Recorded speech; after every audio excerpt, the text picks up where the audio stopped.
So you are carving your desires out of the environment that you live in. But you could carve your life out of the environment that you live in more effectively if you were to understand a few basic things. We're going to give them to you here briefly. They are concepts that are law-based, and as you understand them and affirm them, as you believe them, better still, as you know them, as you walk through your day-to-day experience with them on your mind, you will gain control of your own experience. And otherwise, you're living life by default. You're observing and offering a vibration and getting all kinds of stuff back in response to all kinds of stuff that you're outputting, and usually then trying to explain how you got to where you are or why things are happening by blaming yourself or blaming others. Some even go so far as to blame their mothers or their partners or even past life experiences. In other words, you're sort of desperate to explain why what is, and we're going to explain to you why what is. And once you understand why what is, then you'll have more control over what is. It's really a nice thing. It's co-creation at its best. So here you are in these bodies. That's obvious. But while you're in this body, there is a larger part of you that is non-physically focused. Humans refer to that as your soul. We like to call it your source, your inner being. Some refer to that as God, although they have a hard time referring to part of them as God because most have separated themselves from what they believe that is. But you are an extension of that source energy, and the larger part of that which you are is not here in your physical body with you, in your personality with you, but is a consciousness who is aware of you and participating with you. Now that matters because that understanding of those two important vibrational aspects of you explains why your guidance system works the way that it does. So here's what happened and is what is happening. You were source energy and consciously decided to participate in this body, in this personality at this time, and so into this physical body you were born. As you came into this physical body, at first there was no vibrational separation between the source from which you had come and you in this body, because you had not picked up enough on your physical trail to cause any resistance within your vibration. But as you spend more time here and you look at what is wanted and unwanted, and you listen to others around you, you begin to develop opinions and attitudes and beliefs. Beliefs are just thoughts that you continue to think.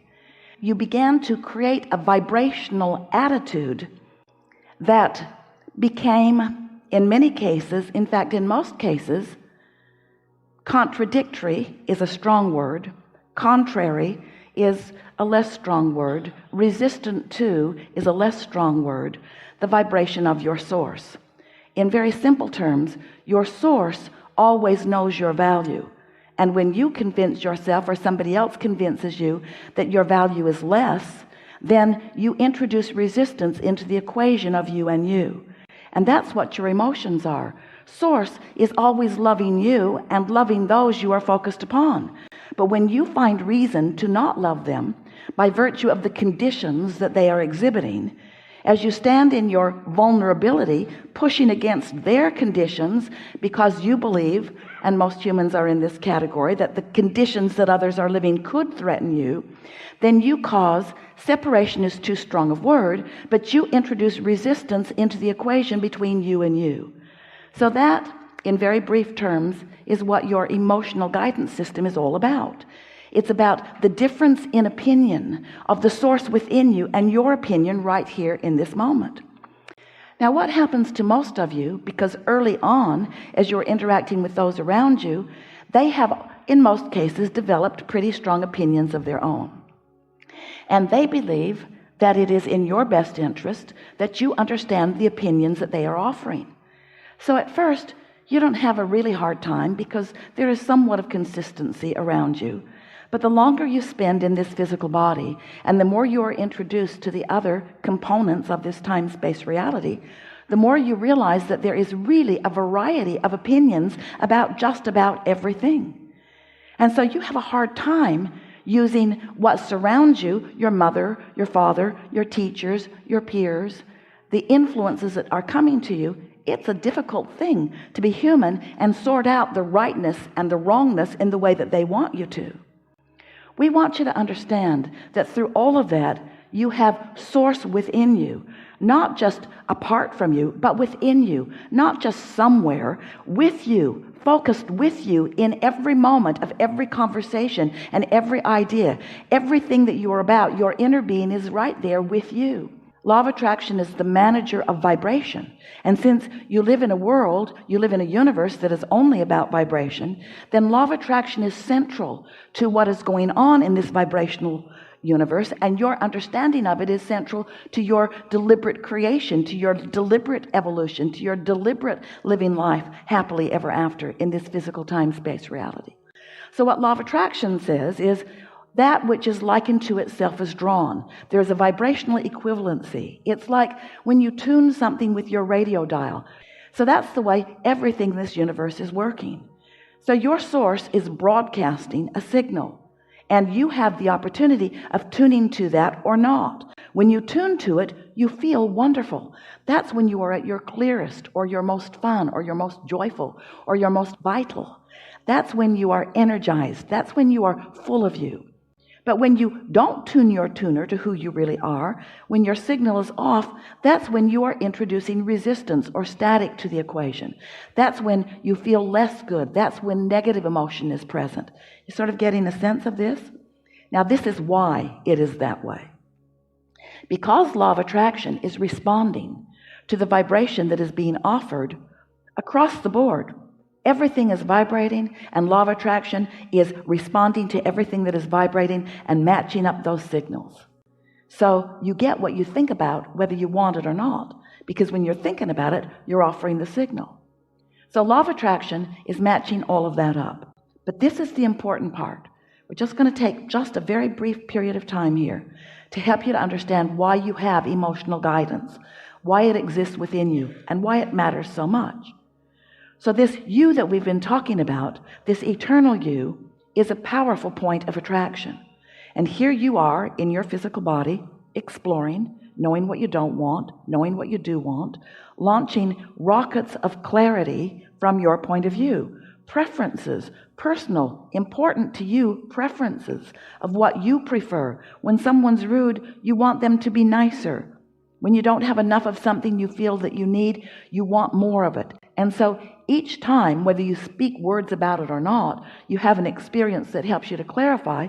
You launch these vibrational emanations, these rockets of desires exude from you, and your inner being, who is standing in your vibrational universe, receives the new request, integrates it immediately into the whole that your inner being is, and becomes that point of attraction. Now here's the important part. Law of attraction then responds to that newly expanded, newly amended point of attraction. Does that make sense to you? The question is, where are you in relationship to that? In other words, someone was mean to you and you launched a rocket of desire to feel better, and your inner being received that and stands there in that much better feeling place as a result of what you've lived. But where are you standing in relationship to that expansion? Usually over here complaining about what happened. Usually over here defending your position and why you feel bad about something.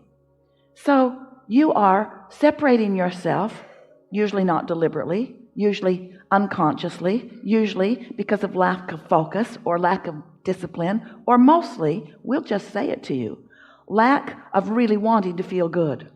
Because if you really wanted to feel good, you would by now have trained yourself into finding the thoughts that do feel good.